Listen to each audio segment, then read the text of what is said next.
Welcome to Real World Peaceful Parenting, a podcast for parents that are tired of yelling, threatening, and punishing their kids. Join mom and master certified parent coach Lisa Smith as she gives you actionable, step-by-step strategies that'll help you transform your household from chaos to cooperation. Let's dive in. Welcome to today's episode. I am so grateful to be with you here today. 20 years ago, if someone had told me I would one day be a parent coach, or that I would have needed parent coaching myself, I probably would have laughed. Not because I thought I had it all figured out. In fact, far from that. But because I didn't even know what parent coaching was. If you'd asked me back then, I would have told you there was absolutely no way I would pay someone to help me learn to parent. I mean, how hard could it be, right? I love my son. I had good intentions. Surely that would be enough. But here's what I discovered, and maybe you're discovering this too. Parenting is one of the hardest things we'll ever do.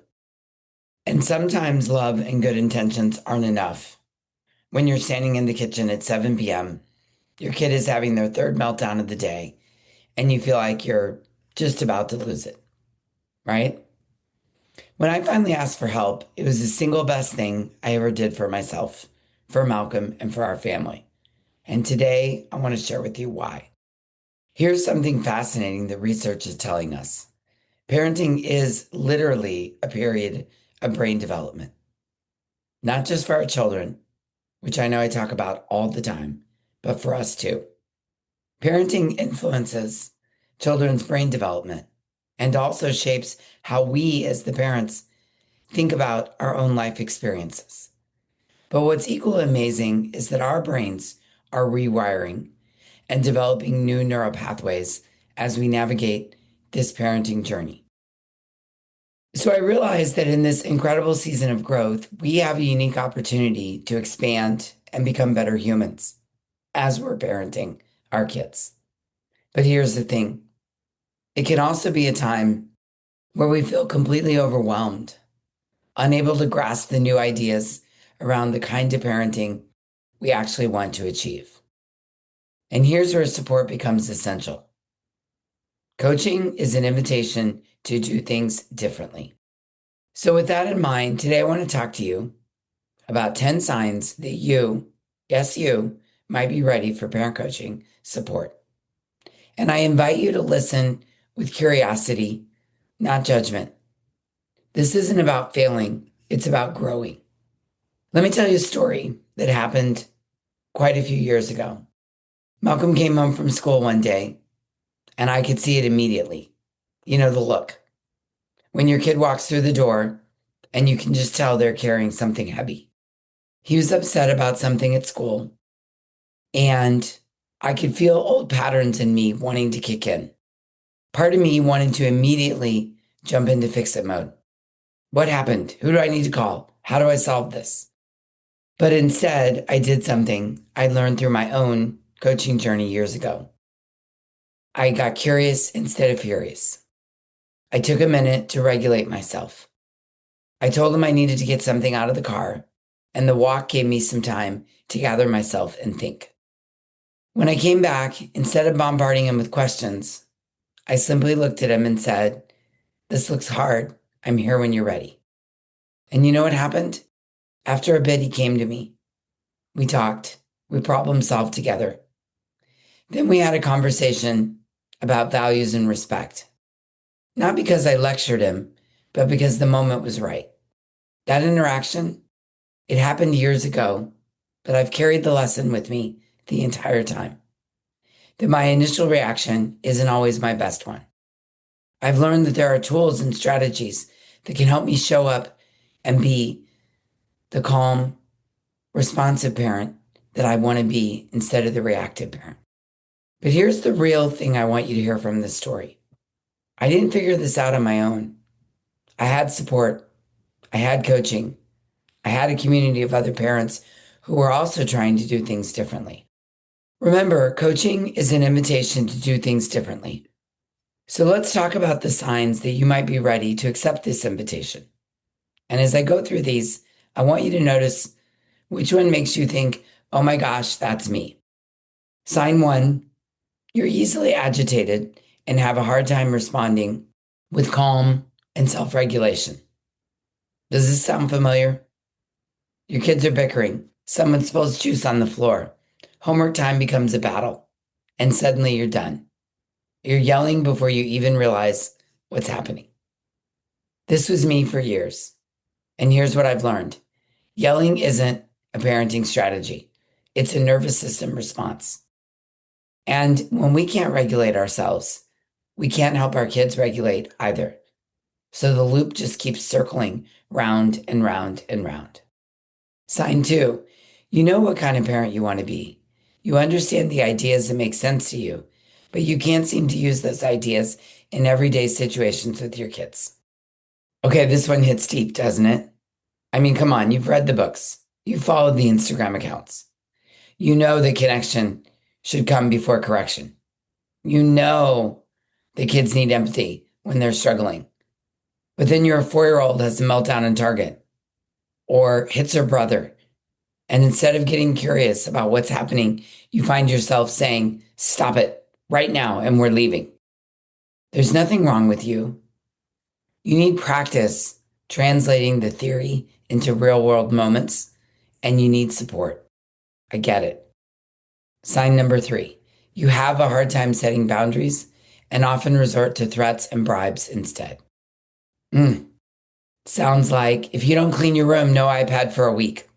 Or maybe if you're good at the store, we'll get an ice cream afterwards. Listen, we've all been there. But threats and bribes don't teach kids internal motivation. They teach kids to perform for external rewards or avoid consequences. It's transactional parenting. It doesn't work in the long haul, and then our kids turn it back around on us, and it doesn't feel good. Sign number 4, you've invested in many things for your kids. Tutors, activities, birthday parties, lessons, but you haven't invested in yourself and your parenting. This one really makes you think, doesn't it? We'll spend hundreds of dollars on piano lessons or a tutor, but we hesitate to invest in learning how to communicate better with our children. Here's the truth. The best gift you can give your kids isn't another activity or toy. It's a parent who knows how to stay calm during the hard moments, who can guide them through big emotions, and who can create a home where everyone feels heard and valued. Sign number 5, you feel alone in this parenting journey and would love to have a community who's also trying to parent without punishments. Parenting can feel so isolating, especially when you're trying to do things differently than how you were raised. Maybe your friends think you're too soft, or your family doesn't understand why you won't just use timeouts. Listen, you need your people, parents who get it, who are also committed to connection over control. Sign number 6, you see the stress that occurs in your family during hard moments, and you want to find ways to have more peace and calm. Every family has hard moments. Every family. But when those moments consistently escalate into chaos, when bedtime is a battle every night, when homework ends in tears, when you're getting out the door in the morning feels like you've run a marathon, that's your family's system telling you something needs to shift. Something. Sign number 7, you feel like you have no choice to yell because it's the only time they listen, and yet you hate yelling and threatening. This one breaks my heart because I know this feeling so well. I know how committed you are to not yelling. You don't want to yell. You feel terrible afterwards. But it seems like the only thing that gets your kids' attention. Here's what I want you to know. Your kids don't need you to be louder. They need you to be clear. They need consistent boundaries held with calm confidence. Now let me share some more signs that I see all the time. Sign number 8, you're repeating patterns from your own childhood that you swore you'd never do. Maybe you heard criticism constantly growing up, and now you catch yourself saying, why can't you just listen the first time? Or maybe you experienced the silent treatment, and now you find yourself shutting down when your kids disrespect you. Breaking generational patterns is hard work, hard. And it's often the most successful with support and strategies to create new pathways. Number 9, you feel disconnected from your child and you want to rebuild that bond. This can happen for so many reasons. Maybe you have a stressful job. Maybe you've been focused on their behavior. Maybe you're just caught up in the daily grind. Maybe you're in an unhappy marriage. Maybe you have financial problems. And all of this is leading to a disconnection from your kid. But when you realize we're more like roommates than family, when conversations feel tense and surface level, when your child seems to prefer everyone else over you, I want you to know that that disconnection can be repaired. You can be connected with your kids at any age. And sign number 10, your child has big emotions. I mean, big. And you don't know how to help them navigate those feelings.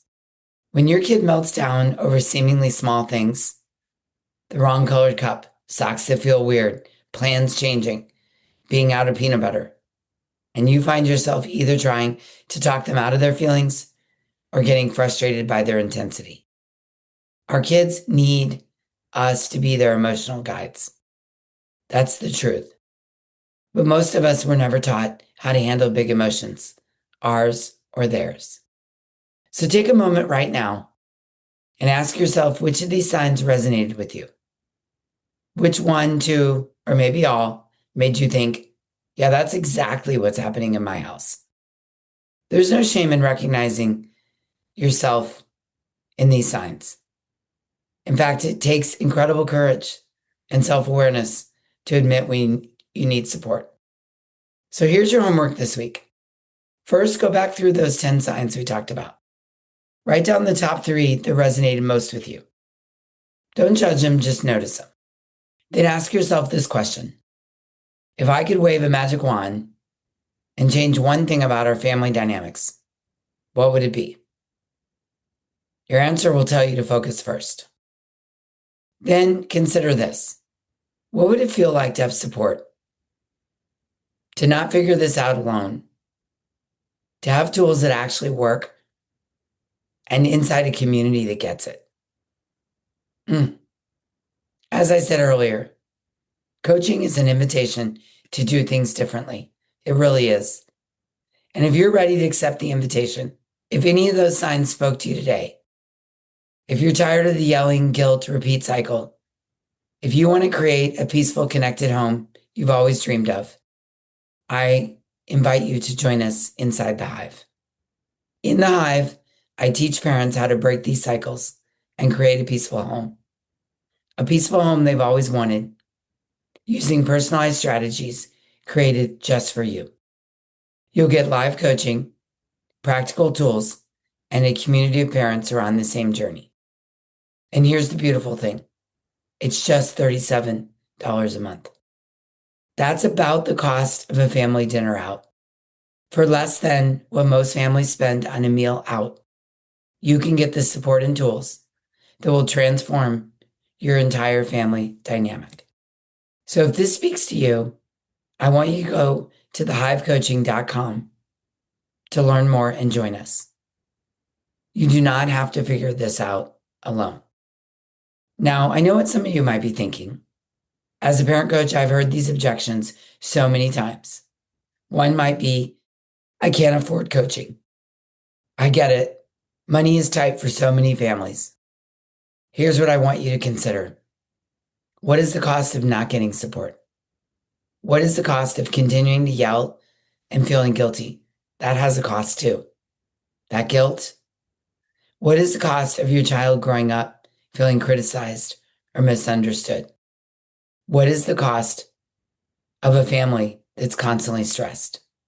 And remember, the Hive is just $37 a month.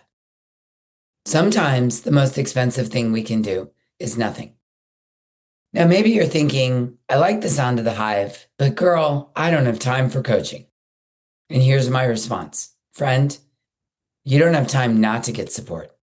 How much time are you currently spending on the power struggles? How much time goes into managing meltdowns? How much time do you spend feeling guilty after the hard moments? Coaching doesn't add more to your plate. It helps you handle what's already on your plate more effectively. Let me say that again. Coaching doesn't add more to your plate. It helps you handle what's already on your plate more effectively. It's so good, right? Maybe you're thinking, but I'm pretty smart. I should be able to figure this out myself. And here's my answer. Says who? Did anyone teach you how to handle a defiant 5-year-old? Did your high school or college curriculum include how to stay calm when your teenager rolls their eyes? We don't expect people to perform surgery without medical school. We don't expect people to practice law without law school, or wire a fuse box without being an electrician. But somehow we think we should intuitively know how to handle every parenting challenge, right? Think about that. Okay, and one I hear all the time. My kid is the problem, not me. This one's tricky because I know it can feel that way. When your child is the one having the meltdowns, fighting with their sibling all the time, refusing to cooperate, or pushing every boundary, it's natural to think they're the one that needs the focus or the change. But here's what I've learned. We can't control our kids' behavior, but we can guide, coach, and influence it. And the most powerful way we influence it is by changing how we show up, what we model for our kids. When we learn to stay regulated, our kids learn regulation.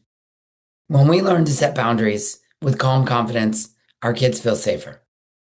When we learn to get curious instead of furious, our kids feel seen and understood. Let me paint a picture for you of what's possible when you get the right support. Imagine bedtime doesn't end in tears, yours or theirs. Imagine homework time that's actually collaborative instead of combative. Imagine your child coming to you when they're struggling instead of shutting down or acting out. Imagine feeling confident in those hard parenting moments instead of reactive. Imagine having tools that actually work instead of just hoping for the best. This isn't fantasy. This is what happens when you get the support you need. Just last week, a mom in our Hive community shared, I used to dread 3 p.m. when my kids got home from school because I knew I'd end up yelling about homework. Now, my daughter actually asks for help when she's stuck, and our afternoons are more peaceful. I never knew this was possible. Another parent told me my son used to storm to his room and slam the door whenever he was upset. Now he comes and finds me because he knows I'll listen without trying to fix everything immediately. These families didn't get a new set of kids. They got a new set of tools. Here's what I want you to remember. Asking for help isn't about admitting failure. It's about choosing growth. It's saying I love my family enough to learn new ways of doing things. Your kids don't need perfect parents. They need parents who are willing to grow, to learn, to repair when things go wrong, and to keep showing up with connection. That's exactly what you're already doing by listening to this episode. You're choosing growth. You are choosing to do things differently. And I'm here to support you every step of the way. So until next time, I'm wishing you peaceful parenting. Thanks for listening to Real World Peaceful Parenting. If you want more info on how you can transform your parenting, visit thepeacefulparent.com. See you soon.